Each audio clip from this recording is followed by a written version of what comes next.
voit donc la machine a booté. Et là, normalement, on voit que l'installation du provisioning devrait démarrer, hein. C'est-à-dire que notre machine va être provisionnée. Ici, ici, bien évidemment, on ne voit rien parce que tout se fait en SSH. Par contre, ici, quand on est à ce niveau-là, voilà, on voit que un certain nombre de choses sont en train de s'effectuer, hein, sur notre machine de manière entièrement automatisée. Donc avec Vagrant, on voit que l'on peut provisionner une machine avec le service que l'on souhaite. Là, par exemple, c'est Docker dont je demande une installation entièrement automatisée sur une machine Vagrant, mais je pourrais demander l'installation de MySQL, de Tomcat, par exemple, de manière entièrement automatisée. Donc là, on voit qu'il est en train d'installer notre Docker sur la machine. Et là, ça nous permet d'avoir une machine sur laquelle Docker est installé. Je pourrais créer une box de cette machine pour l'envoyer sur le Vagrant Cloud pour que vous la récupériez. Ça fera plutôt l'objet d'un TP qu'on demandera de faire. Voilà, donc là, c'est parfait. Maintenant, ça a été installé. On va tenter de se connecter à notre machine avec du Vagrant SSH.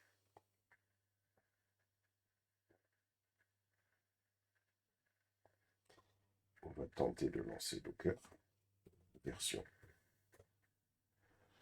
Alors Docker est bien installé. Il fonctionne en sudo. Si je fais sudo docker version, ça marche bien. Maintenant, ce que on souhaite, c'est tout simplement que l'utilisateur Vagrant qui est ici ait le droit de pouvoir gérer Docker. Parce que, alors je vais faire ici un clear, hein, si vous faites Docker version, ça veut dire que là je demande à lancer Docker avec l'utilisateur Vagrant. Là on voit qu'il n'y a que le client Docker qui est fonctionnel actuellement. C'est ici. On voit qu'il y a que le client Docker qui est fonctionnel actuellement, mais on voit que le serveur, non, ne fonctionne pas.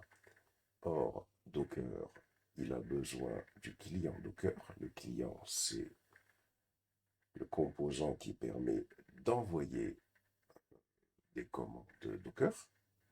Ces commandes Docker sont envoyées au démon Docker, et le démon Docker, c'est lui qui va les exécuter.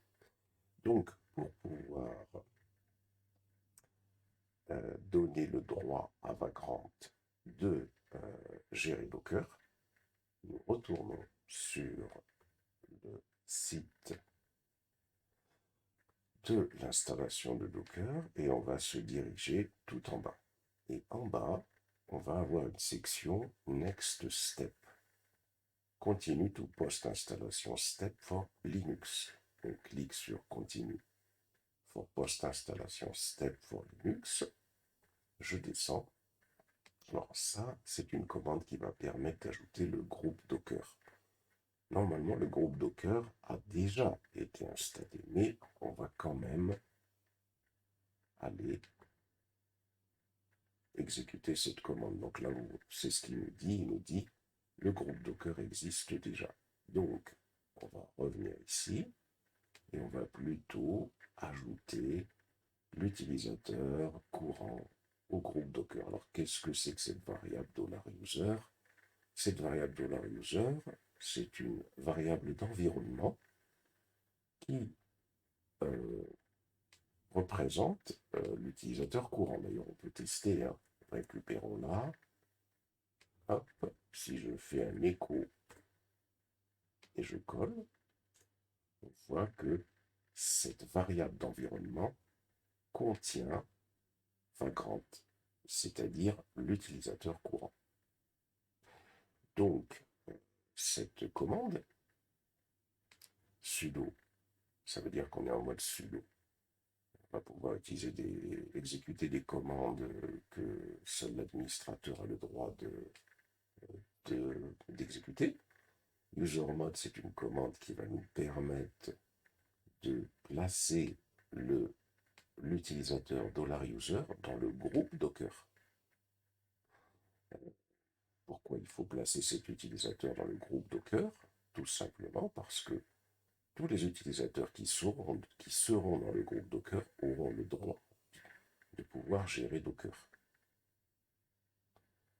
Et donc, d'ailleurs, si je reviens ici, hein, si je fais groups Vagrant, on voit que Vagrant, cet utilisateur, voici les groupes auxquels il appartient. Il appartient au groupe Vagrant, il appartient au groupe ADM, CD-ROM, sudo, deep, plugdev, lxt, mais il n'appartient pas au groupe Docker. Donc, une fois que j'aurai exécuté cette commande, je la récupère ici, hop, je la colle, j'ai exécuté cette commande. Si je vérifie le groupe de Vagrant, je constate que cette fois-ci, Vagrant appartient à Docker. Donc, ça veut dire qu'il va avoir le droit d'exécuter les commandes Docker, et je constate qu'il n'a pas été enlevé des autres groupes, puisqu'il appartient encore à ces groupes-là. C'est ça la signification du paramètre -ag. Ça veut dire que on ajoute l'utilisateur Vagrant au groupe Docker sans l'enlever des autres groupes, hein. Donc on voit que la commande a été effective. Ensuite, on a une autre commande plus bas, celle-là, c'est new grp docker. Alors, avant de l'exécuter, allons voir si Vagrant a le droit d'exécuter des commandes Docker. Donc si je fais Docker version, on voit que c'est toujours pas effectif. C'est-à-dire que malgré qu'on l'ait rajouté au groupe, il ne peut toujours pas exécuter des commandes Docker. On a la possibilité soit de relancer la machine, de la réexécuter, c'est-à-dire donc on va tout simplement, si vous voulez, faire un reboot de cette machine pour que ce soit effectif, soit si on veut faire ça à chaud, on a cette commande-là, new grp docker, pour que le fait que Vagrant appartient au groupe Docker, ce soit effectif. Ça n'a pas été collé. Je recommence un new grp docker. On vient ici, on colle. Et là, normalement, si je fais, alors je fais un clear, si je fais docker version, voilà, ça fonctionne. Donc là, on a quelque chose qui est effectif.